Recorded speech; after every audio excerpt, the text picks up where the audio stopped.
तर दत्त जयंतीनिमित्त दत्त मंदिरं गजबजलेली आहेत। नाशिकच्या गोदावरी नदी काठावर असलेल्या एकमुखी दत्त मंदिरात भाविकांची गर्दी झालेली पाहायला मिळते।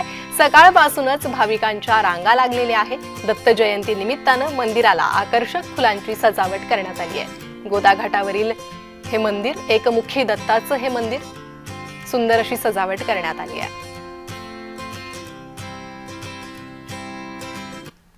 परमहंस परिव्राजकाचार्य श्रीमद वासुदेवानंद सरस्वती टेंबे स्वामी महाराजांच्या आध्यात्मिक कार्याचा प्रचार आणि प्रसार करण्यासाठी परमपूज्य आनंद योगेश्वर नीळकंठ तथा परमपूज्य सद्गुरू भाऊ महाराज करंदीकर यांनी ओम सद्गुरू प्रतिष्ठान ही संस्था बोरीवली येथे 11 फेब्रुवारी 1984 रोजी स्थापन केली होती। परमपूज्य नाना महाराज तराणेकर यांच्या आशीर्वादाने आणि त्यांच्या उपस्थितीत श्री स्वामींच्या पादुकांची स्थापना करण्यात आली आणि त्यानंतर काही वर्षातच मोगलवाडी खोपोली येथे स्वामींच्या पंचधातूंच्या मूर्तीची प्रतिष्ठापना करण्यात आली।